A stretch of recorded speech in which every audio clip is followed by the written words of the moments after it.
तो शुद्ध पदार्थ का वह रूप जिसमें एक ही प्रकार के परमाणु होते हैं उसे कहते हैं तत्व।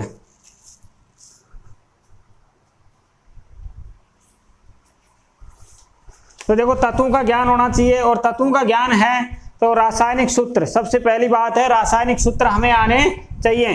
तो देखो रासायनिक सूत्र, ये सब बातें आपके 9th 10th में आप पढ़ के आए हैं। रासायनिक सूत्र बनाना, तो रासायनिक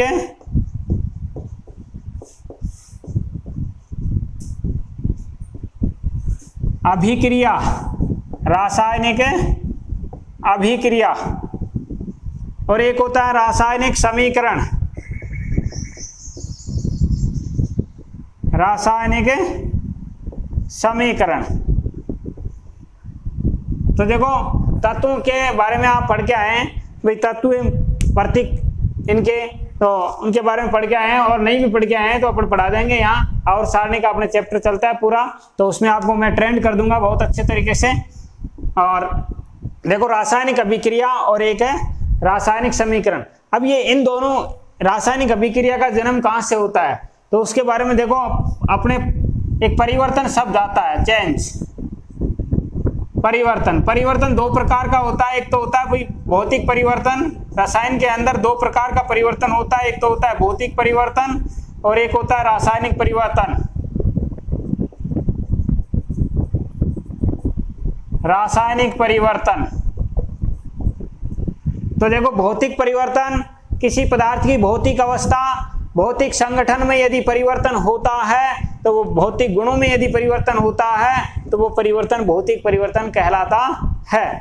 और रासायनिक परिवर्तन किसी पदार्थ के रासायनिक संगठन, रासायनिक गुणों में परिवर्तन होता है, वो परिवर्तन रासायनिक परिवर्तन कहलाता है। इसमें भौतिक परिवर्तन के अंतर्गत भौतिक गुणों में परिवर्तन होता है, लेकिन रासायनिक गुणों में किसी प्रकार का परिवर्तन नहीं होता है। और रासायनिक परिवर्तन में केवल रासायनिक गुणों में परिवर्तन होता है, रासायनिक संगठन में परिवर्तन होगा, लेकिन भौतिक गुणों में किसी प्रकार का परिवर्तन नहीं होगा।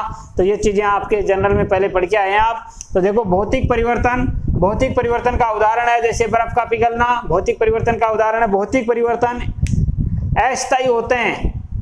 भौतिक परिवर्तन क्या होते हैं भाई, अस्थायी होते हैं, और अस्थायी होने के कारण इन्हें पुनः प्राप्त किया जा सकता है। जैसे बर्फ पिघल रही है, पानी बन रहा है, पानी को पुनः अपन बर्फ बना सकते हैं। जैसे पानी वाष्प में बदल जाता है, आसवन प्रक्रिया द्वारा पुनः उसे पानी में बनाया जा सकता है।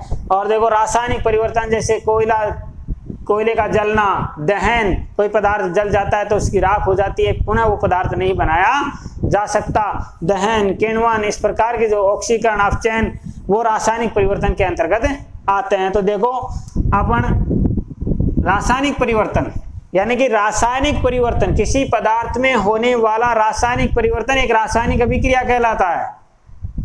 रासायनिक पदार्थ, किसी पदार्थ में होने वाला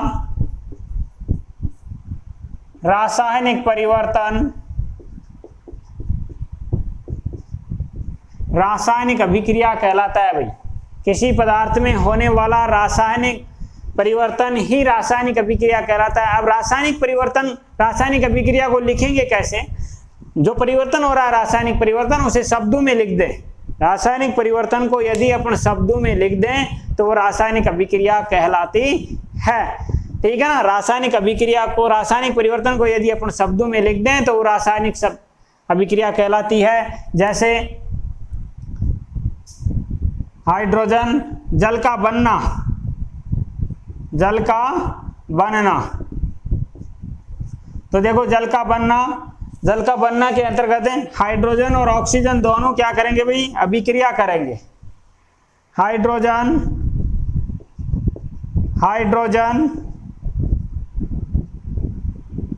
प्लस ऑक्सीजन दोनों अभिक्रिया करते हैं और जल बनाते हैं। दोनों अभिक्रिया करते हैं और क्या बनाते हैं भाई, जल बनाते हैं। और रासायनिक परिवर्तन हुआ कि भाई हाइड्रोजन और जल को मिलाने पर जल का निर्माण होता है। तो रासायनिक परिवर्तन हो गया भाई, पहले एक तत्व हाइड्रोजन था, या एक कंपाउंड अपने पास में हाइड्रोजन था, दूसरा ऑक्सीजन था, जिसके फलस्वरूप हमें जल की प्राप्ति होती है। इसे यदि इस प्रकार से लिख दें जो मैंने लिखा है उस प्रकार से, hydrogen plus oxygen is equal to जल, तो उसे कहते हैं अपन रासायनिक अभिक्रिया। रासायनिक परिवर्तन को शब्दों के रूप में इंगित करना ही रासायनिक अभिक्रिया कहलाता है, या किसी पदार्थ में होने वाला रासायनिक परिवर्तन ही रासायनिक अभिक्रिया है एक प्रकार से। तो अब देखो, अब रासायनिक समीकरण के बारे में अपन ने चर्चा की है। रासायनिक समीकरण,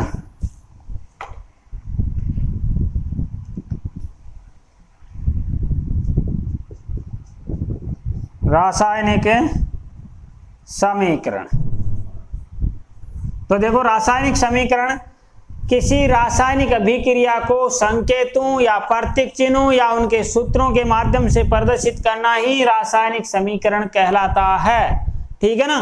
तो देखो अपने पास में रासायनिक परिवर्तन है, हाइड्रोजन और ऑक्सीजन दोनों अभिक्रिया कर रहे हैं, H2 प्लस O2। ठीक है। वैसे हाइड्रोजन का प्रतीक H होता है, लेकिन हाइड्रोजन गैसीय अवस्था में होता है। ऑक्सीजन का प्रतीक O होता है, लेकिन ऑक्सीजन भी क्या है, गैसीय अवस्था में है। तो हाइड्रोजन H2 के रूप में पाया जाता है और ऑक्सीजन O2 के रूप में पाया जाता है। इन दोनों की परमाणुकता 2 होती है। परमाणुकता के बारे में भी आपने पढ़ा होगा 9वीं क्लास के अंदर। तो देखो परमाणुकता क्या होती है, किसी अणु में उपस्थित परमाणुओं की संख्या ही उसकी परमाणुकता कहलाती है। ठीक है ना। तो देखो हाइड्रोजन का एक अणु है, उसमें 2 परमाणु हैं, तो हाइड्रोजन की परमाणुकता कितनी हो गई भाई, 2। ऑक्सीजन के एक अणु में 2 परमाणु होते हैं। इसी प्रकार एक ओजोन, ऑक्सीजन का एक अपर रूप होता है ओजोन, उसमें ऑक्सीजन के 3 परमाणु होते हैं भाई। तो देखो हाइड्रोजन के स्थान पर अपन ने H2 लिख दिया, ऑक्सीजन के स्थान पर अपन ने O2 लिख दिया, प्लस का चिन्ह ऐसे कैसे रख दिया, तीर का निशान लगा दिया। और जल का सूत्र होता है H2O। ठीक है। तो ये हो गया रासायनिक समीकरण, इसे कहते हैं रासायनिक समीकरण भी। H2 प्लस O2 तो H2O बन जाता है, इसे कहते हैं रासायनिक समीकरण। किसी रासायनिक अभिक्रिया को संकेतों के रूप में या प्रतीक चिन्हों के रूप में या रासायनिक सूत्रों के माध्यम से प्रदर्शित किया जाता है, उसे कहते हैं अपन रासायनिक समीकरण।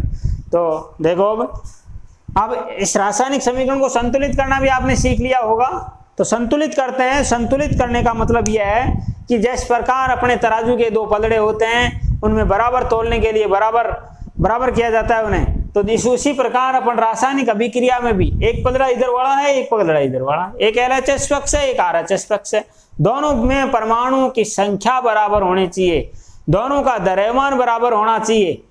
ठीक है ना। दोनों तरफ द्रव्यमान की संख्या भी बराबर होनी चाहिए, परमाणु की संख्या भी बराबर होनी चाहिए, तो वो समीकरण संतुलित रासायनिक समीकरण कहलाता है। और संतुलित रासायनिक समीकरण की आपने पढ़ी होगी, हिट एंड ट्रायल विधि चलती है यह आपके 10th क्लास के अंदर। तो देखो समीकरण संतुलित करने की मैं थोड़ी सी आपको बता देता हूं। संतुलित करने के लिए इधर और इधर परमाणुओं की संख्या देख लेते हैं। देखो इधर ऑक्सीजन का 1 परमाणु है, इधर ऑक्सीजन के 2 परमाणु हैं, तो बराबर करेंगे। बराबर करने के लिए उस जो भी प्रतीक चिन्ह है या सूत्र है उसके सामने लिखेंगे, जो भी गुणांक लिखेंगे वो उन गुणांकों को कहते हैं स्टोइकियोमेट्रिक गुणांक।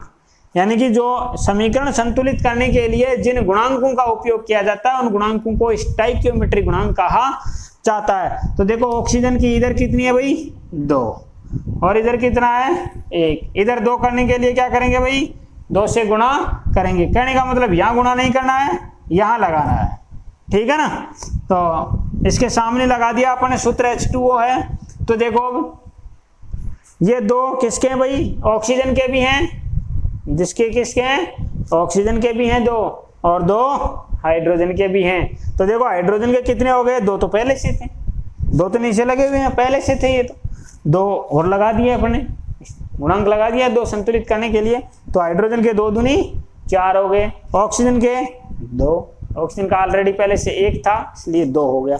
तो ऑक्सीजन तो अपने आप में दोनों तरफ संतुलित हो गया। हाइड्रोजन देखो इधर कितना हो गया, 2 दूनी 4, और इधर हाइड्रोजन एक ही है, इधर हाइड्रोजन 2 है, तो इसको 4 बनाने के लिए क्या करेंगे भाई, 2 लगा देंगे इसके सामने। तो ये समीकरण संतुलित रासायनिक समीकरण कहलाता है, या संतुलित रासायनिक समीकरण है, ये समीकरण है वो। ठीक है ना। तो इस प्रकार अपन इनको रासायनिक अभिक्रियाओं को संतुलित करते हैं।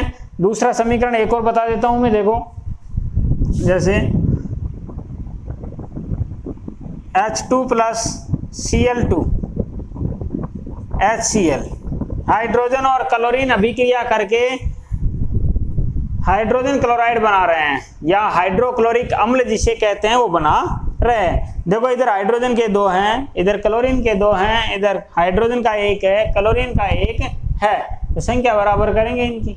तो देखो इधर 2 लगा देंगे, तो देखो हाइड्रोजन के भी 2 हो गए, ये क्लोरीन के भी 2 हैं, इसका मतलब दोनों तरफ बराबर हो गया। अब देखो द्रव्यमान भी ज्ञात कर सकते हैं, अभिक्रिया में दोनों परमाणुओं का द्रव्यमान भी बराबर होना चाहिए भाई।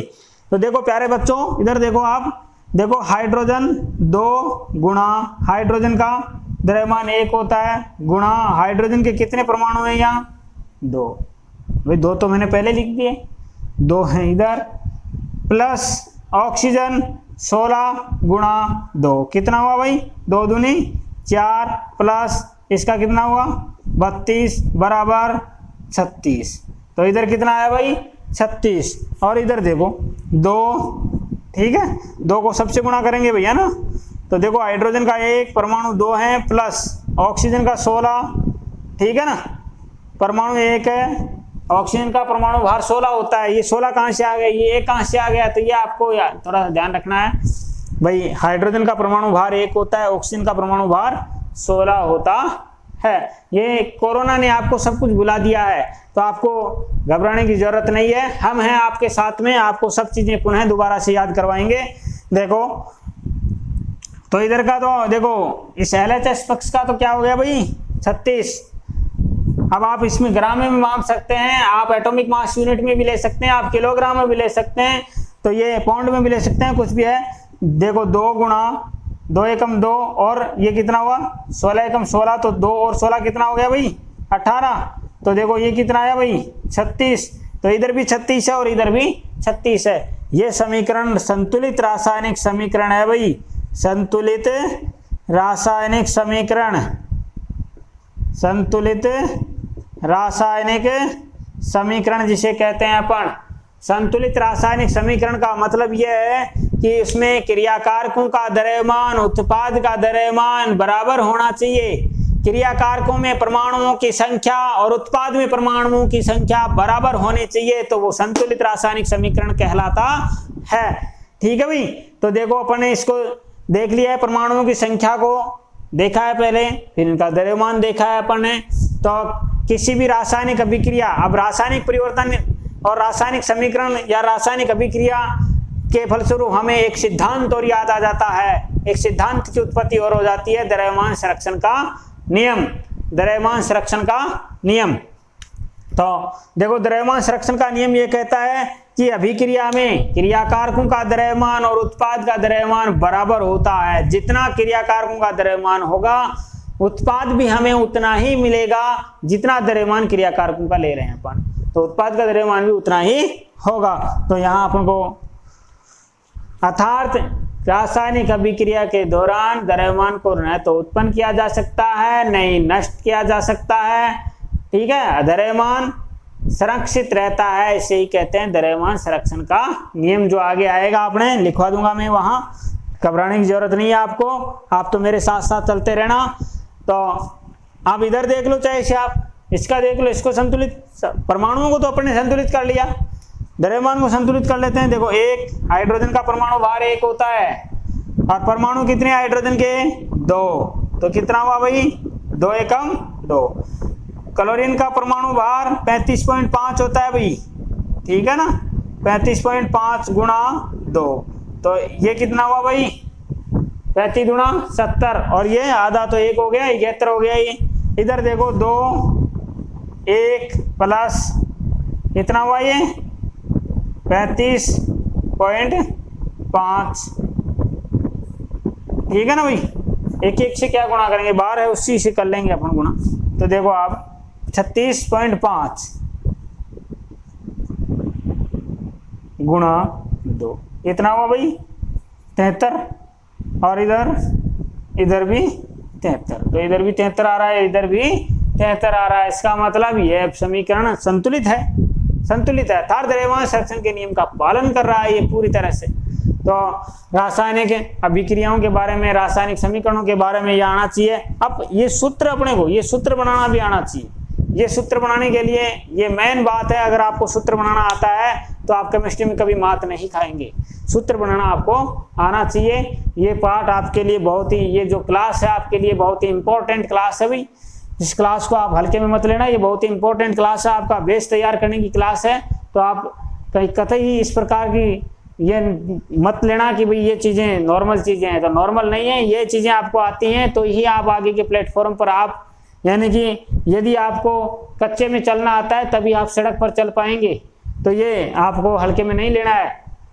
तो देखो, सबसे पहले मैं आपको इनके बारे में थोड़ा सा लिखा देता हूँ, आप लिख लो। पहले लिखेंगे आप, पहले अपना टॉपिक डालेंगे, अब नोटबुक और पेन लेकर के अब लिखना शुरू करेंगे आप।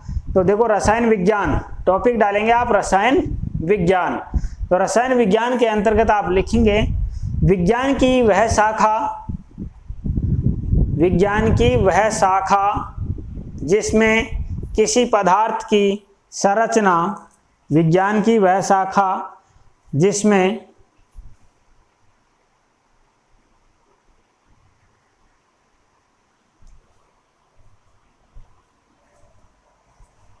किसी पदार्थ की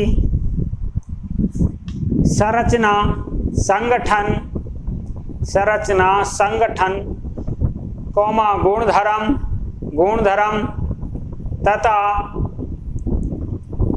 तथा उनके उपयोगों का अध्ययन किया जाता है, उनके उपयोगों का अध्ययन किया जाता है, रसायन विज्ञान कहलाती है, रसायन विज्ञान कहलाती है, रसायन विज्ञान कहलाती है। ठीक है भाई। इसके बाद में आप थोड़ा सा कि ये जनरल चीज़ें और लिखा देता हूँ मैं आपको। आप डालेंगे प्रतीक, आप टॉपिक लिखेंगे भाई प्रतीक, प्रतीक सिंबल जिसे कहते हैं, प्रतीक या संकेत, है ना। किसी, इसमें लिखेंगे किसी तत्व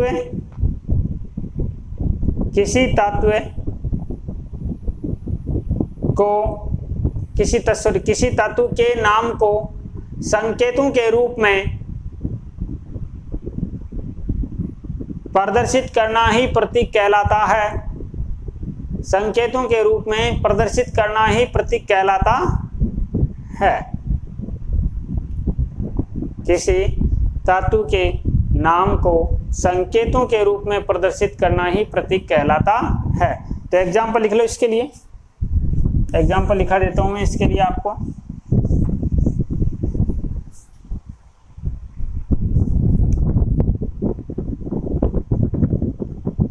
जैसे हाइड्रोजन,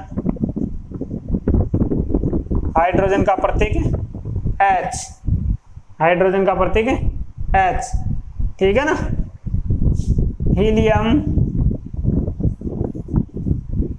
हीलियम का प्रतीक He, लिथियम, लिथियम का प्रतीक Li, ठीक है ना। तो इस प्रकार प्रतीक होते हैं। तो इनके बारे में मैं आपको थोड़े से लिखा देता हूँ, या फिर आप अपनी और सारणी में पढ़ाऊंगा उस समय लिखवा दूंगा मैं इनको। तो देखो प्रतीक इस तरह से लिखते हैं भैया ना। तो देखो प्रतीक लिखा कैसे जाता है। प्रतीक उस तत्व के हाइड्रोजन, उस तत्व के अंग्रेजी नाम या लैटिन नाम के आधार पर लिखा जाता है। तो वो अंग्रेजी नाम, ज्यादातर तत्वों के नाम प्रतीक जो लिखा गया है वो अंग्रेजी नाम के आधार पर लिखा गया है। तो देखो अंग्रेजी नाम में जो पहला अक्षर होता है वही उसका प्रतीक चिन्ह ले लिया जाता है। अब यदि प्रतीक चिन्ह वो किसी तत्व का पहले से ऑलरेडी है तो वो उस तत्व का प्रतीक नहीं लिया जाता। उसके फिर आगे वाला अक्षर, पहला अक्षर कैपिटल लेटर में होता है, दूसरा अक्षर स्मॉल लेटर में होता है, अर्थात पहला अक्षर बड़ी एबीसीडी में, पहली एबीसीडी में होता है ना, अंग्रेजी वर्णमाला की पहली अल्फाबेट में होता है, जबकि दूसरा जो अक्षर लेंगे वो दूसरी एबीसीडी का होगा। तो देखो इसी प्रकार देखो हाइड्रोजन का प्रतीक अपन ने आज ले लिया है, और अपन ने क्या लिया है, ये तो आईयूपीएसी ने ले रखा है। ठीक है ना। तो हाइड्रोजन का प्रतीक H होता है और ये सभी तत्वों के प्रतीक यानी हाइड्रोजन इसी नाम से पूरे वर्ल्ड में इसी नाम से जाना जाएगा। चाहे से आप अमेरिका में जाओ, चाहे से इंग्लैंड में जाओ, हाइड्रोजन को हाइड्रोजन का प्रतीक H ही होगा। ठीक है। अब देखो हाइड्रोजन का प्रतीक H है, इसलिए हीलियम में भी पहला अक्षर H ही आएगा। तो इस कारण हीलियम में H ना लेकर के, क्योंकि H ऑलरेडी हाइड्रोजन का है, एक प्रतीक चिन्ह दो तत्वों का नहीं हो सकता। ये चीज आपको ध्यान में रखनी है। तो इस कारण हीलियम का प्रतीक अपन ने दो He, इसके आगे वाला अक्षर E होता है, इसलिए E को स्मॉल अक्षर में दे दिया। ठीक है ना। तो इसी प्रकार सभी तत्वों के प्रतीक, कुछ तत्वों के प्रतीक लैटिन नाम के आधार पर हैं भाई, जैसे सोडियम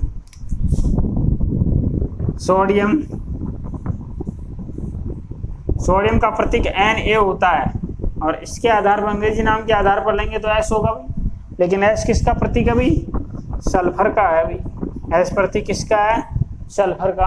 अगर SO लें तो ये सोलोनियम का प्रतीक हो गया भाई, सोलोनियम का प्रतीक। तो एक प्रतीक दो तत्वों का नहीं हो सकता है।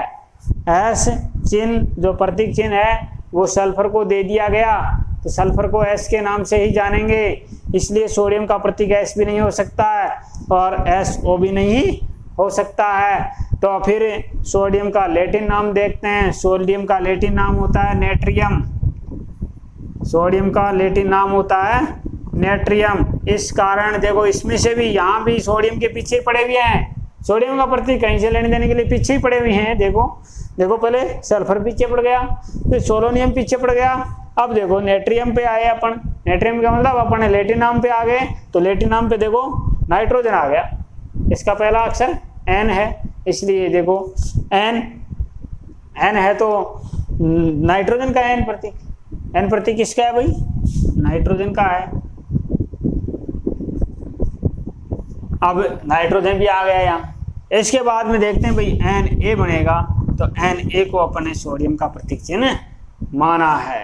तो सोडियम का पीछा तो दो तीन तत्वों ने एक साथ कर लिया भाई, सल्फर ने कर लिया, सोलोनियम ने कर लिया, नाइट्रोजन ने कर लिया, बाद में जाकर के सल्फर इसका सोडियम का प्रतीक चिन्ह हमें प्राप्त हुआ है। तो सोडियम का प्रतीक चिन्ह Na इसलिए है, S नहीं लिख सकते हैं सोडियम की भाई, सोडियम में S, सोडियम का पहला अक्षर है S है तो S लिख देंगे, ये नहीं लिखेंगे। S तो सल्फर का प्रतीक होगा, SO लिखेंगे तो सोलोनियम का होगा। अब इसके लैटिन नाम पे जाते हैं तो नेट्रियम से N जन्मता है और N प्रतीक है नाइट्रोजन का, और फिर यहाँ नाइट्रोजन भी अपना प्रतीक पहले ऑलरेडी दिया हुआ है, इसको ये लिख नहीं सकते हैं, तो इसका मतलब अपने Na लिखा है, इसका आगे वाला अक्षर Na होता है। तो इस प्रकार तत्वों के प्रतीक चिन्ह लिखे भी होते हैं। ये चीज़ें आपको 9वीं या 10वीं क्लास में खूब अच्छे तरीके से पढ़ाई होंगी, और कोरोना में आप भूल गए हैं तो मैंने रिवाइज कर दिया है इनको। तो ये प्रतीक के बारे में मैंने लिखा दिया है। अब देखेंगे आगे,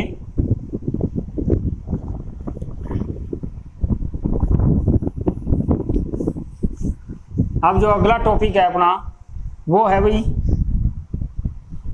परिवर्तन। टॉपिक डाल लो आप, परिवर्तन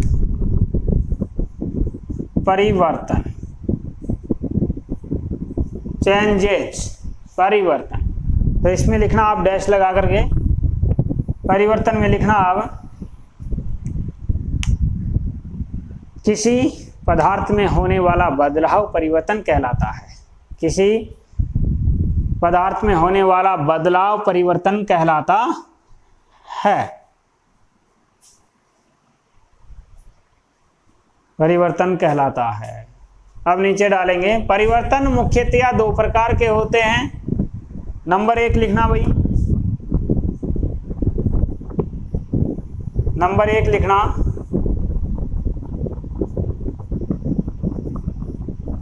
भौतिक परिवर्तन,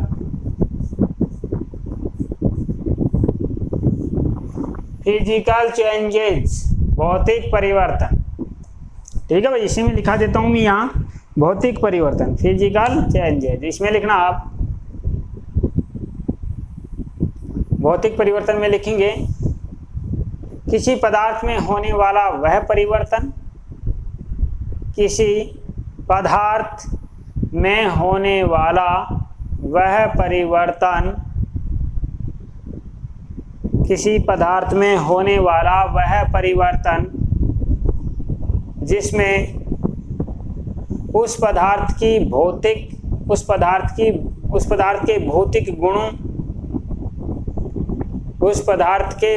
गुणों या भौतिक अवस्था में परिवर्तन होता है। भौतिक गुणों या भौतिक अवस्था में परिवर्तन होता है, लेकिन रासायनिक गुण या रासायनिक संगठन में कोई परिवर्तन नहीं होता है। दोबारा से बोल रहा हूं मैं, गलत मत लिखना, नहीं तो फिर पूरी लाइफ में गलत चलेगा। तो देखो, किसी पदार्थ में होने वाला वह परिवर्तन जिसमें उस पदार्थ के भौतिक गुणों या भौतिक अवस्था में परिवर्तन होता है, जबकि रासायनिक गुण या रासायनिक संगठन में कोई परिवर्तन नहीं होता है। रासायनिक गुण या रासायनिक संगठन में कोई परिवर्तन नहीं होता है। भौतिक परिवर्तन कहलाता है। ओके भाई, आगे देखो, एग्जाम्पल देखते हैं इसका। एग्जाम्पल लिखो, बर्फ का पिघलना, कांच का टूटना, बर्फ का पिघलना, कांच का टूटना, कांच का टूटना, आसवन, ऊर्ध्वपातन, आसवन,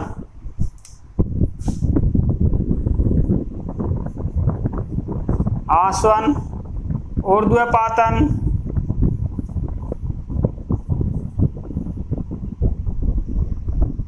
आसवन, ऊर्ध्वपातन। ठीक है ना। तो देखो ये है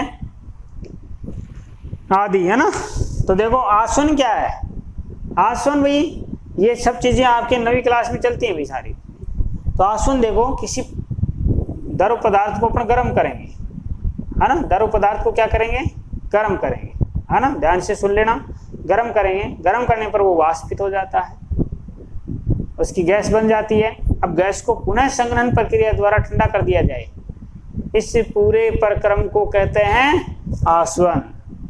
ठीक है ना, भूलना नहीं है। जल, इधर देख लें, जल को अपन ने क्या किया भाई, गर्म किया है। जल को अपन ने क्या किया है, गर्म किया है।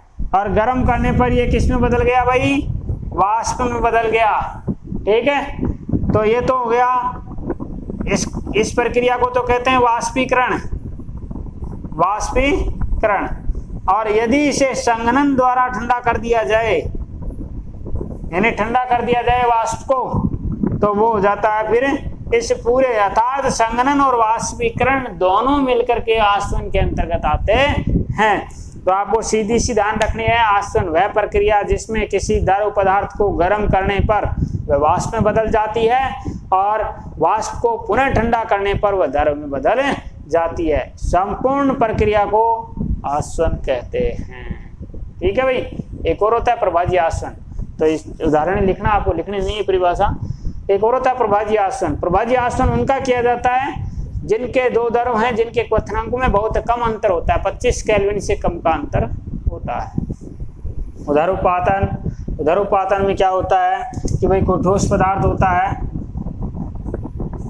वो सीधा ही किस में बदल जाता है, वाष्प में। सीधा ही किस में बदलेगा भाई, वाष्प में बदल जाता है। और वाष्प को ठंडा किया जाता है तो वो सीधा ही किस में बदले, ठोस में। इसमें द्रव का कोई लेना देना नहीं होता है, तो वो प्रक्रिया होती है उदरोपातन। जैसे आपने कपूर की गोली देखी होगी, कपूर की गोली को अपन कपड़ों में डाल देते हैं, अनाज में दे देते हैं, तो वो हमें दिखाई नहीं देती है। थोड़े दिन बाद में देखते हैं तो वो गायब हो जाती है, अर्थात उसका वाष्पीकरण हो गया। ठीक है ना। तो कपूर ऊर्ध्वपातन का एक उदाहरण है, नौसादर है, नेप्थेलीन है, तो ये ऊर्ध्वपातन के उदाहरण है भाई।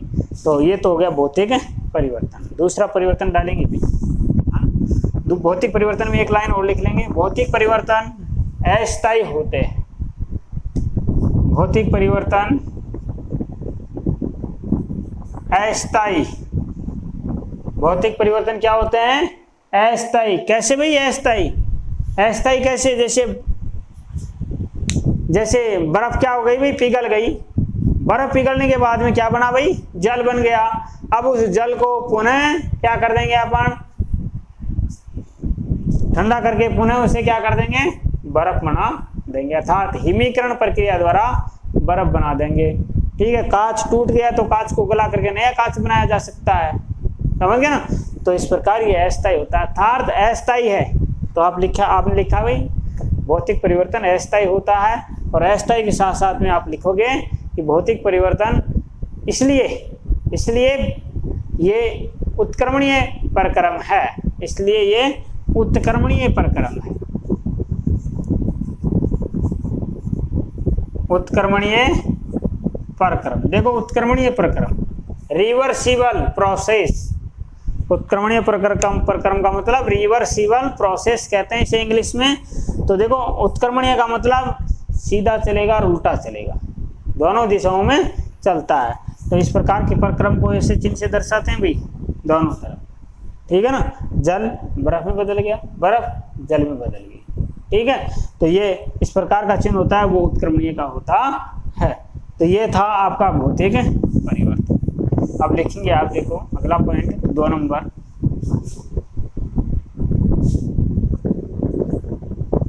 रासायनिक परिवर्तन। ये कोरोना की वजह से आपको पढ़ाया जा रहा है ऐसा, नहीं तो ऐसी चीजें बस सिर्फ बता दी जाती हैं, लिखवाया कुछ नहीं जाता उनको, क्योंकि कोरोना ने आपकी पूरी रीढ़ तोड़ दी है, पढ़ाई की पूरी रीढ़ तोड़ दी है। सबसे ज्यादा नुकसान हुआ है तो वो किसको हुआ है? वो पढ़ने वाले बच्चों को हुआ है। सबसे ज्यादा नुकसान कोरोना ने किया है तो वो पढ़ाई पे किया है, शिक्षा के क्षेत्र में सबसे ज्यादा नुकसान हुआ है। आप लोगों को जो आता था वो सब कुछ आपका गायब हो गया है, क्योंकि शिक्षा से वंचित रह गया। आप विद्यालय की तरफ आपने मुंह नहीं किया, कितने दिन हो गए स्कूलों को खुले हुए। तो आप इस ऑनलाइन प्लेटफॉर्म से आप बहुत कुछ सीख सकते हैं, और फिर जैसे ही ऑफलाइन का आएगा तो अपन ऑफलाइन में फिर आपके सामने उपस्थित होंगे, और आपको एक एक टॉपिक रसायन विज्ञान का एक एक स्टेप आपको क्लियर करवाऊंगा मैं। तो आप इस तरीके से टेंशन लेने की जरूरत नहीं है। तो देखो रासायनिक परिवर्तन किसी पदार्थ में होने वाला वह परिवर्तन, लिखेंगे आप, किसी पदार्थ में होने वाला वह परिवर्तन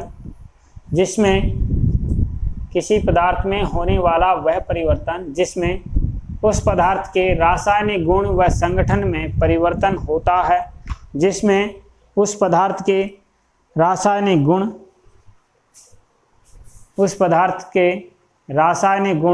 व रासायनिक संगठन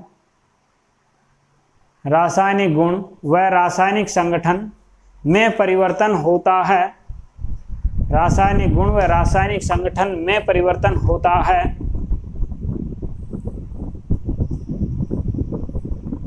लेकिन भौतिक गुणों में कोई परिवर्तन नहीं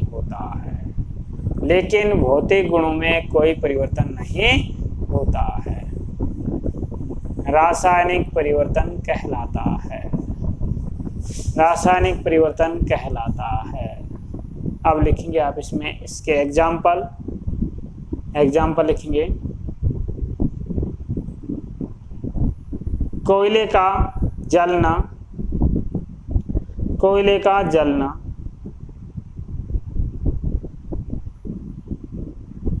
दहन,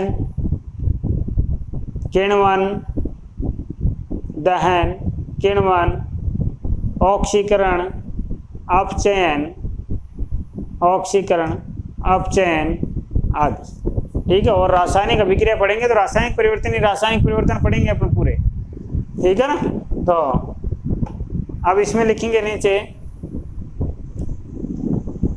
ये परिवर्तन स्थायी होते हैं। ये परिवर्तन क्या होते हैं भाई? स्थायी होते हैं। स्थायी परिवर्तन, ठीक है ना? परमानेंट चेंज, परमानेंट बदलाव आ जाता है इसमें। जैसे देखो अपन ने लकड़ी जलाई है, लकड़ी का जलना, तो देखो जल गया लकड़ी, तो बचेगा बनेगा क्या भाई, राख बन जाएगा, बनेगा क्या, राख। ठीक है, अब राख से अपन लकड़ी तो बना नहीं सकते हैं, लकड़ी तो बना नहीं सकते हैं, अर्थात ये सीधा ही चलता है, एक ही तरफ चलता है, दूसरी तरफ नहीं चलता है। इसका मतलब भाई जो स्थायी परिवर्तन है आता है इसे अनुत्क्रमणीय परिवर्तन कहते हैं, अनुत्क्रमणीय परिवर्तन कहते हैं, इररिवर्सिबल प्रोसेस, अनुत्क्रमणीय प्रक्रम भी कहते हैं। ठीक है भाई, ये था आपका परिवर्तन।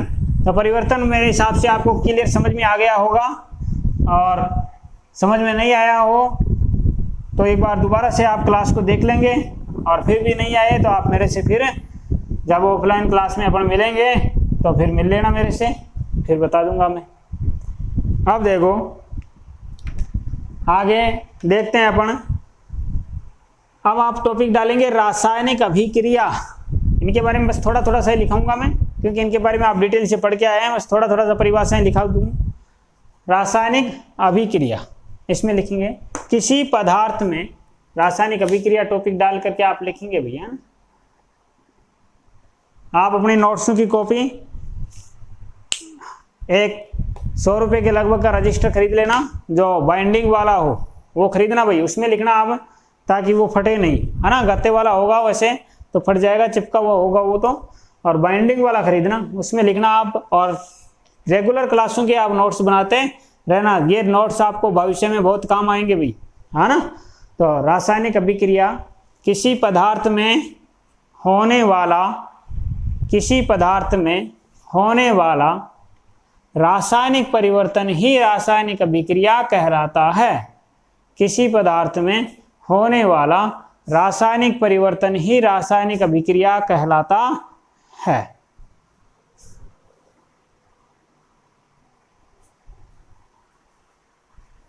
रासायनिक परिवर्तन ही रासायनिक अभिक्रिया कहलाता है।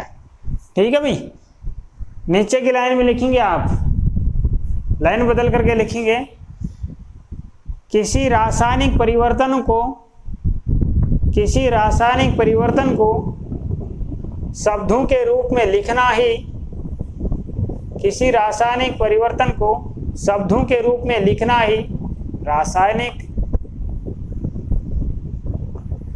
अभिक्रिया कहलाता है। रासायनिक अभिक्रिया कहलाता है, रासायनिक अभिक्रिया कहलाता है। और टॉपिक डालेंगे आप जल का बनना, जैसे एग्जाम्पल, जैसे जल का बनना। ठीक है भाई, जल का बनना, जल का बनना, और इसमें लिखेंगे हाइड्रोजन,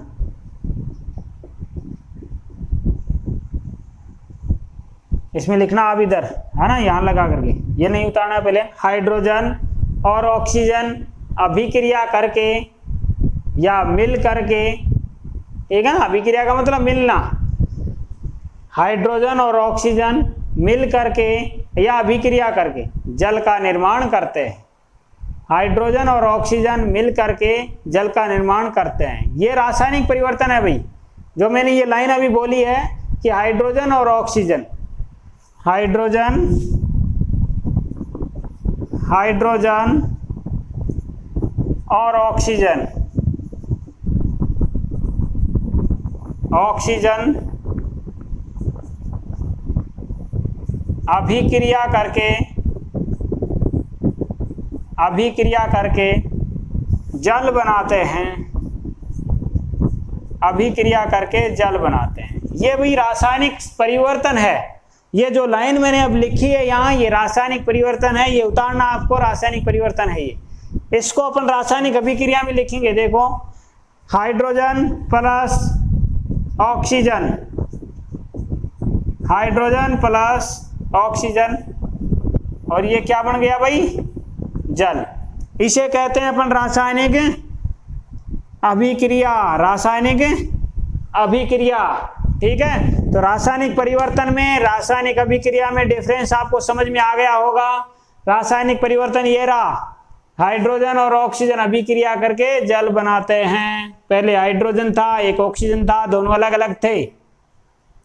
हाइड्रोजन और ऑक्सीजन दोनों अलग अलग घूम रहे थे, दोनों का आपस में मिलान हुआ, दोनों के बीच में कुछ साझेदारियां हुई, दोनों के बीच में जब व्यापार शुरू किया तो साझेदारी हुई दोनों के बीच में, दोनों ने अपना आपस में मिले तो दोनों के बीच में अभिक्रिया शुरू हो गई, क्रिया हुई कहने का मतलब। और क्रिया के फलस्वरूप हमें प्रतिक्रिया बनती है और प्रतिक्रिया के फलस्वरूप हमें उत्पाद बनता है और उत्पाद हमें क्या मिलता है भाई, जल। तो ये तो रासायनिक परिवर्तन था, इसको अपन ने शब्दों के रूप में लिख दिया, हाइड्रोजन प्लस ऑक्सीजन, तो क्या बन गया, जल।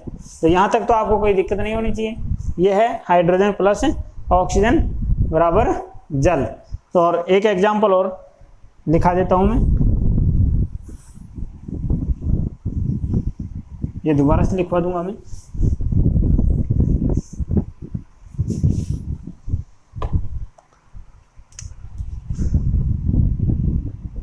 कार्बन का दहन, कार्बन का दहन। तो देखो बच्चों, आपको ध्यान रखना है, दहन किसी भी चीज का करवाया जाए आपको ऑक्सीजन के साथ में अभिक्रिया करवानी है। ठीक है ना, दहन किसी भी चीज का करवाया जा रहा है, यदि कोई शर्त नहीं दी गई है तो अपन ऑक्सीजन के साथ में उसकी अभिक्रिया करवाएंगे। जो पदार्थ दिया गया है उसकी अभिक्रिया ऑक्सीजन के साथ में करवाएंगे। तो देखो, कार्बन दिया गया है और दहन करा रहे हैं, अर्थात कार्बन को जला रहे हैं, तो कार्बन का दहन। ठीक है, ये एक रासायनिक परिवर्तन है, कार्बन का जलना। तो carbon plus oxygen, carbon plus oxygen बनेगा क्या भाई, carbon monoxide, carbon dioxide. Oxygen की मात्रा सीमित होगी, कम होगी तो बनेगा कार्बन मोनोऑक्साइड, और ऑक्सीजन की मात्रा पर्याप्त होगी तो बनेगा कार्बन डाइऑक्साइड। कार्बन, तो ज्यादातर उत्पाद यही बनता है, कार्बन डाइऑक्साइड।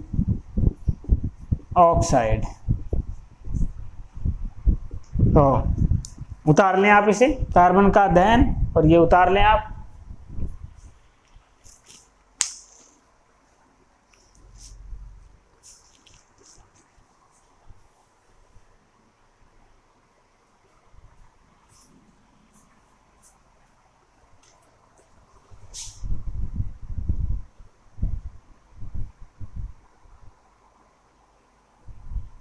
अब देखो, आपने ये तो उतार ही लिया, ठीक है ना। अब देखो, रासायनिक अभिक्रिया में क्या क्या लिखते हैं, रासायनिक अभिक्रिया में यही है रासायनिक अभिक्रिया। अब देखो, रासायनिक अभिक्रिया में ये क्रिया कारक है और ये उत्पाद है। तो इससे पहले मैं आपको इनके बारे में और लिखा देता हूँ थोड़ा सा, फिर बाद में आपको रासायनिक समीकरण की तरफ लेके चलता हूँ, ठीक है ना। तो आप टॉपिक डालेंगे रासायनिक अभिक्रिया के पद, टॉपिक डालेंगे आप रासायनिक अभिक्रिया के पद, ठीक है ना, रासायनिक अभिक्रिया के पद।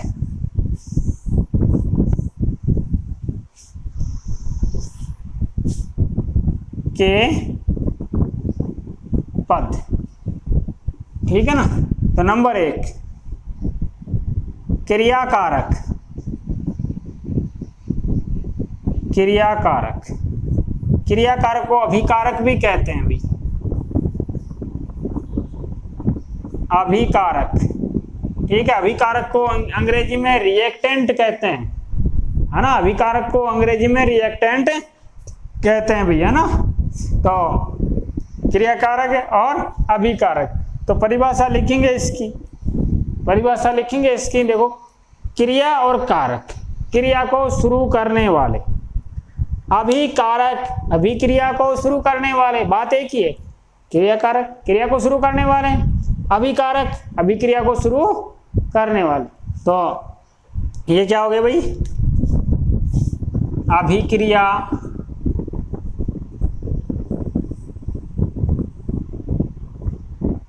को प्रारंभ करने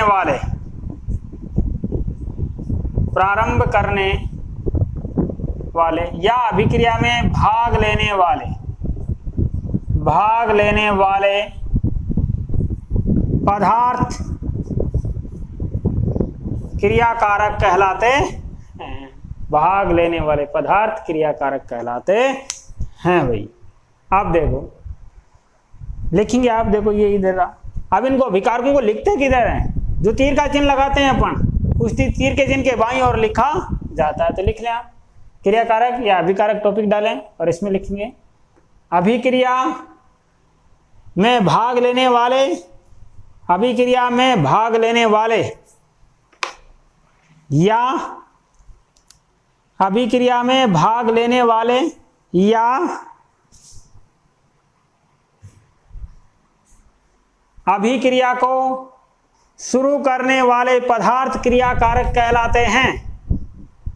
अभिक्रिया में भाग लेने वाले या अभिक्रिया को शुरू करने वाले पदार्थ क्रियाकारक कहलाते हैं।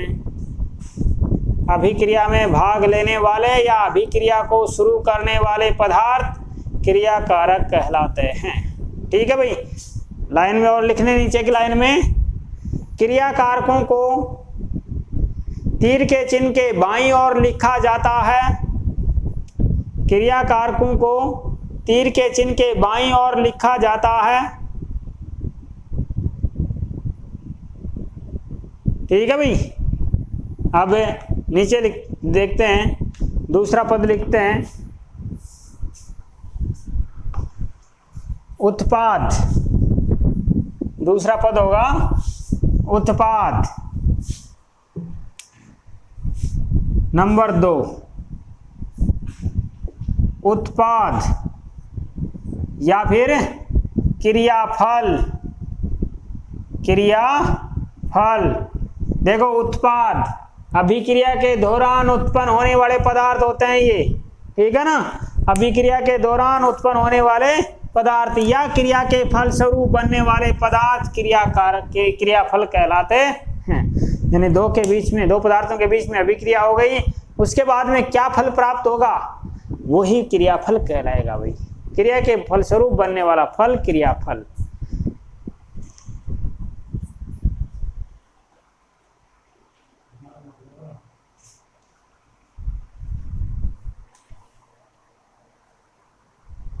ठीक है भाई। अब देखो लिखेंगे आप इसको लिखेंगे, इनको प्रोडक्ट कहते हैं भाई, अंग्रेजी में इन्हें प्रोडक्ट कहते हैं। तो देखो लिखिए आप इसमें किसी रासायनिक अभिक्रिया के फलस्वरूप बनने वाले पदार्थ या उत्पन्न होने वाले पदार्थ। हाँ, तो लिखेंगे किसी रासायनिक अभिक्रिया के फलस्वरूप बनने वाले पदार्थ या उत्पन्न होने वाले पदार्थ उत्पाद कहलाते हैं। अब आप लिखेंगे नीचे की लाइन में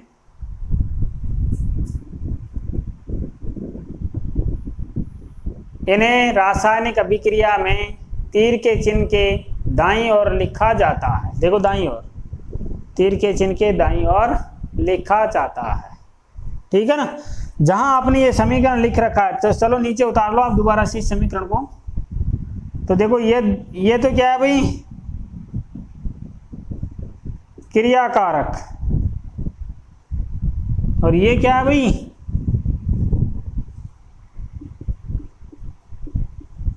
उत्पाद। ठीक है ना। ये तो थे आपके इस रासायनिक समीकरण के पद, रासायनिक अभिक्रिया के पद।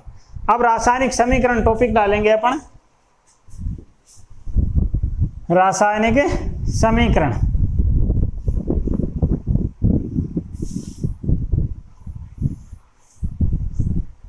देखो ये सारी चीजें इस चैप्टर के अंतर्गत, यानी रसायन विज्ञान शुरू करने से पहले ये चीजें आपको आनी चाहिए।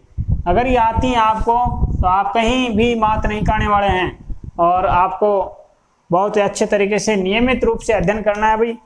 तो देखो रासायनिक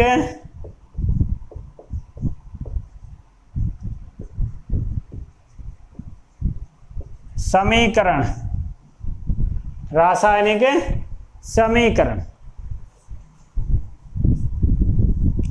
केमिकल इक्वेशन, केमिकल इक्वेशन। तो अब देखो इसमें लिखेंगे आप किसी रासायनिक अभिक्रिया को, किसी रासायनिक अभिक्रिया को संकेतों या प्रतीकों के रूप में लिखना, किसी रासायनिक अभिक्रिया को संकेतों या प्रतीकों के रूप में लिखना रासायनिक समीकरण कहलाता है। पुनः देख लें, किसी रासायनिक अभिक्रिया को संकेतों या प्रतीकों के रूप में लिखना रासायनिक समीकरण कहलाता है, रासायनिक समीकरण कहलाता है। ठीक है, जैसे अपन ने उपरोक्त दोनों उदाहरण लिखे हैं, हा? जल का बनना, जल का बनना ये लिखा है। तो देखो इसमें हाइड्रोजन प्लस ऑक्सीजन और ये तीर का निशान और ये जल बन रहा है भाई। ठीक है, ये तो क्या है भाई, इधर मैं डाल देता हूँ रासायनिक अभिक्रिया। ये तो क्या है भाई, रासायनिक अभिक्रिया। इसका रासायनिक समीकरण, ये रासायनिक समीकरण नीचे देखो, हाइड्रोजन को H2, हाइड्रोजन को H2, ऑक्सीजन को O2 और जल को H2O। ठीक है, ये है रासायनिक समीकरण। समझ गए, यह है रासायनिक समीकरण। ठीक है ना।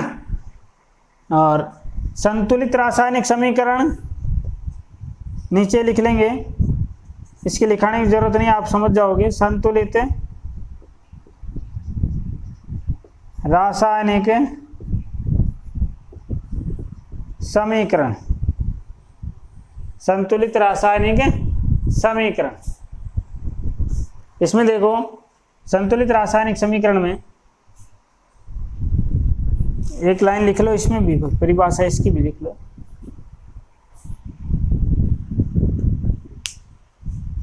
वह रासायनिक समीकरण जिसमें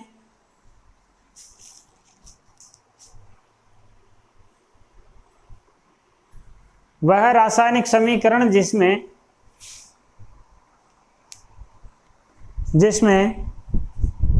क्रियाकारकों और उत्पादों में परमाणुओं की संख्या बराबर, क्रियाकारकों और उत्पादों में परमाणुओं की संख्या बराबर या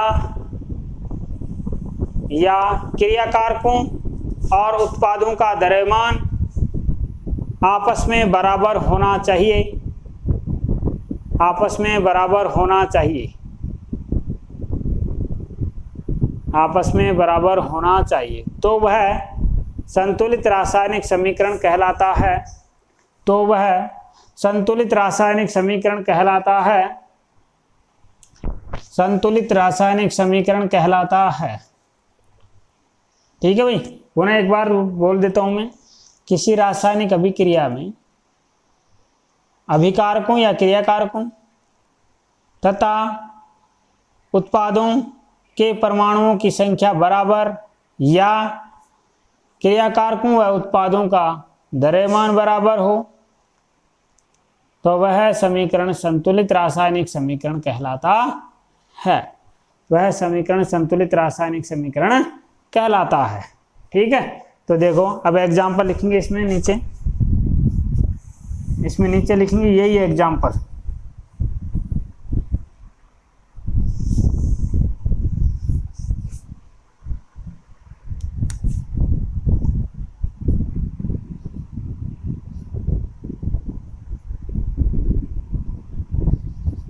ठीक है, मैंने समझा दिया आपको, पुनः समझा देता हूं मैं एक बार, है ना।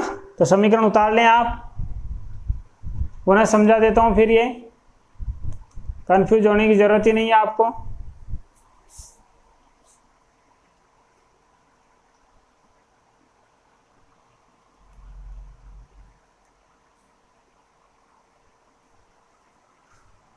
तो देखो ये आपने समीकरण लिखा है, ये अपने पास में एक समीकरण है, असंतुलित है, ये असंतुलित समीकरण है। तो देखो इसमें हाइड्रोजन और ऑक्सीजन अभी क्रिया करके क्या बना रहे हैं भाई, जल बना रहे हैं, जल बना रहे हैं। तो देखो अब इसमें हाइड्रोजन के परमाणु और ऑक्सीजन के परमाणु इधर जितने हैं उधर ही उतने होने चाहिए, इधर जितनी संख्या है इनकी उधर भी उतनी ही होनी चाहिए, तो वो समीकरण संतुलित है। और नहीं है तो फिर वो नहीं है समीकरण संतुलित, फिर वो असंतुलित समीकरण होगा। तो इसमें देखो, यहाँ देखो ऑक्सीजन की संख्या इधर कितनी है भाई, देखो हाइड्रोजन की तो 2 दिख रही है, लेकिन ऑक्सीजन का संतुलन गड़बड़ा रहा है। तो ऑक्सीजन की संख्या इधर 2 है और इधर भाई 1 है, समझ गए ना। इसके आगे यहाँ इसके पीछे कुछ भी नहीं लगा हुआ, इसका मतलब 1 है, यहाँ भी कुछ नहीं लगा हुआ, इसका मतलब कुछ नहीं है। अब समीकरण संतुलित करते हैं तो उस समय क्या लगाते हैं, सूत्र के सामने या उस प्रतीक के सामने, है ना। सीधी सी भाषा में आपको याद रखना है भाई कि अपने कोई घर पे कोई मेहमान आता है, ठीक है ना, और वो अपने से लेवाल है ना, तो वहाँ उसकी जैसे जुआरी वगैरह अपने करते हैं तो वो उसके सामने यानी कि उसके ललाट पे तिलक निकालते हैं। तो इसी प्रकार अपन को तिलक लगाना है इनकी। अब वो तिलक कितने का लगाना है वो इन पर निर्भर करेगा। कहने का मतलब ये जो सूत्र है ना उसके तिलक लगाना है ना, तो वो तिलक कितने का लगाएंगे वो निर्भर करेगा अपने पे। तो देखो यहाँ 2 है और यहाँ 1 है, तो यहाँ तिलक कितने का लगाएंगे तब बराबर हो 2 का लगाएंगे, तब बराबर हो जाएगा इधर भी और इधर भी। तो इधर अपन ने क्या लगा दिया भाई, 2 लगा दिया, ठीक है। अब देखो अब हाइड्रोजन की संख्या गड़बड़ा गई, हाइड्रोजन का देखो 2 और 2 4 हो गए। ये जो सामने लगाएंगे ये तिलक पूरे सूत्र में जितने परमाणु होंगे सबके होंगे भाई, है ना। तो देखो 2 और 2 4, ऑक्सीजन के 2 हैं वो सही, 2 और 2 कितने हो गए 4। तो इसके आगे भी अपन को क्या लगाना है भाई 2। इस प्रकार ये समीकरण, इधर देखो हाइड्रोजन के कितने हो गए भाई 2 और 2 4 हो गए, तो ये समीकरण संतुलित हो गया, ठीक है ना। इसी प्रकार दूसरा समीकरण है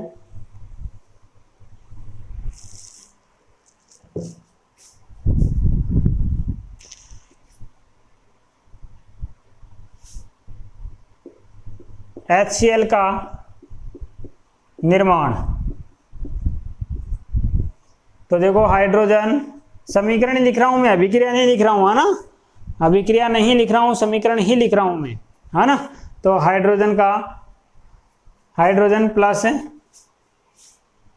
क्लोरीन, ये क्या बना रहे हैं भाई हाइड्रोजन क्लोराइड, ये समीकरण है रासायनिक, है ना। अब ये देखो असंतुलित है, इधर देखो हाइड्रोजन के 2, इधर क्लोरीन के 2, इधर दोनों के 1 हैं। तो इसके सामने क्या कर दें भाई 2 लगा दें, इसके सामने 2 लगा दें, तो ये समीकरण क्या हो जाएगा संतुलित। यहाँ ये हाइड्रोजन के भी हो गए दोनों और ये 2 क्लोरीन के भी हैं। किसी भी सूत्र के सामने जो गुणांक लगा हुआ है अर्थात जो तिलक लगा हुआ है, सीधी भाषा में ध्यान रखना, वो इसका भी है इसमें हिस्सा और इसका भी है, उतना ही हिस्सा है जितना इसका है। देखो 2 इसका है तो 2 इसका होगा, ठीक है ना। तो कंफ्यूज होने की कहीं जरूरत नहीं है कि भाई ये इसका नहीं होगा और इसका होगा, है ना। तो फालतू के प्रश्न पैदा करने की जरूरत नहीं है। तो ये हो गया। इसी प्रकार एक एग्जाम्पल और देता हूं मैं,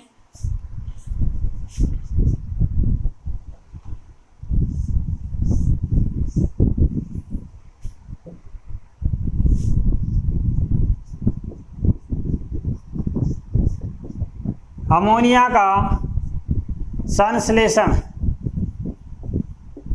संश्लेषण, ये सारे समीकरण आपके पढ़े हुए हैं भाई, पूरे समीकरण आपके 10th क्लास में चलते हैं ये, ठीक है ना। तो 10th क्लास में आपने कोरोना में पढ़ा है। देखो नाइट्रोजन और हाइड्रोजन अभिक्रिया करके अमोनिया बनाते हैं। नाइट्रोजन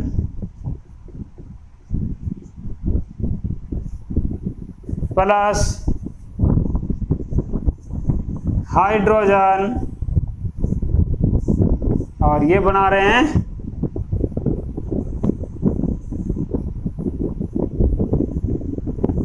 अमोनिया, नाइट्रोजन और हाइड्रोजन। तो ये तो रासायनिक अभिक्रिया हो गई भी, इसको तो क्या कहेंगे, रासायनिक अभिक्रिया, ठीक है। नाइट्रोजन का प्रतीक N2, नाइट्रोजन एक गैसीय अवस्था में है और N2 के रूप में ये प्रेजेंट रहता है।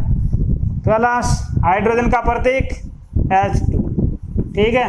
अमोनिया, अमोनिया का सूत्र होता है NH3, अमोनिया का सूत्र होता है NH3, ठीक है ना। तो ये सूत्र बनाना भी आपको बताएंगे, आगे की क्लास में बताएंगे ये। तो अमोनिया का सूत्र है NH3। अब देखो अपन इसको अब संतुलित करना है। अब ये समीकरण है भाई रासायनिक समीकरण, ये रासायनिक समीकरण है। और अब लिखना आपको संतुलित रासायनिक समीकरण, संतुलित रासायनिक समीकरण, ये लिखना है। तो देखो, अब देखो इधर नाइट्रोजन कितने हैं भाई, 2, इधर कितना है भाई 1, हाइड्रोजन कितने हैं 2, इधर कितने हैं भाई 3, समझ गए। तो संतुलित तो कोई सा भी नहीं है, समझ गए ना। तो इधर देखो, अब नाइट्रोजन कितने हैं, इधर 2 और उधर 1, तो इसको अपन को क्या करना है भाई 2 लिखना है। तो नाइट्रोजन तो 2 और इधर भी कितने हो गए 2, सही है। अब आगे देखो हाइड्रोजन के, हाइड्रोजन 2 इधर और 3, 3 दूनी 6, 2 को 3 से इंटू कर देंगे तो हाइड्रोजन के कितने हो गए 6, और इधर कितने भाई 2, 2 को कितने से गुणा करेंगे 6 है, तो 2 को 3 से गुणा करेंगे तो इसके सामने 3 लगा देंगे। समझ गए होंगे, ठीक है ना, समझ गए होंगे। नहीं समझे तो दोबारा से बता देता हूं मैं। नाइट्रोजन का इधर 2 है भाई, इधर 1 है, हाइड्रोजन के इधर 2 है भाई और इधर 3 है भाई। तो देखो नाइट्रोजन को करते हैं पहले संतुलित, नाइट्रोजन के इधर 2 हैं तो इधर क्या करेंगे भाई 2। अब देखो हाइड्रोजन के 3 दूनी 6 और इधर 2 ही हैं, तो इसको 3 लगा करके क्या कर देंगे भाई संतुलित। तो इसको उतार लें आप, उतारें इसको।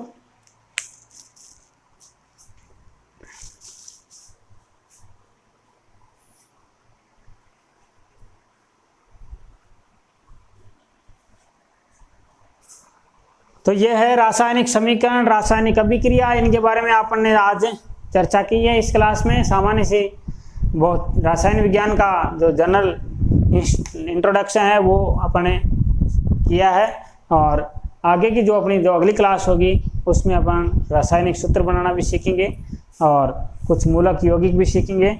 तो इस प्रकार से और अपन अपने सिलेबस को धीरे धीरे आगे लेके जाएंगे, और आप जितना आपको पढ़ाया गया है उसको आप अपनी नोटबुक में नोट करेंगे और उसका रिवीजन नियमित रूप से करते रहेंगे भाई।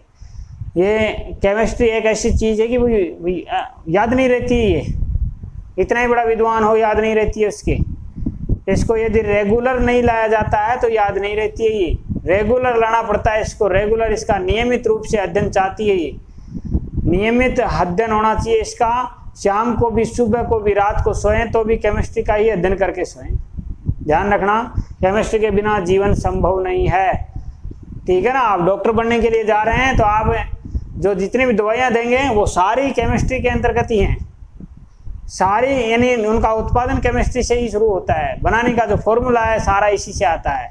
तो इस प्रकार से आपको इसको हल्के में नहीं लेना है, और सब्जेक्ट बहुत ही इंटरेस्टिंग है, आप इंटरेस्ट लेकर के पढ़ेंगे। यदि आपको शुरू में ही ऐसे हो गया कि भाई यार केमिस्ट्री तो हार्ड है, फिजिक्स हार्ड है, गणित हार्ड है, वो हार्ड है, दुनिया में कोई भी चीज़ हार्ड नहीं है, यदि आप में जज्बा है, आपकी रुचि है और आप में कर दिखाने का जज्बा है कि मुझे ये करना है, तो कुछ भी हार्ड नहीं है। आप नियमित अध्ययन करो इसका, और यही आपको, यानी कि आप जितना ज़्यादा अध्ययन करेंगे इसका उतना ही ये आपको अच्छा निखार लाएगी, ठीक है ना। तो धन्यवाद, आज के लिए इतना ही, थैंक यू।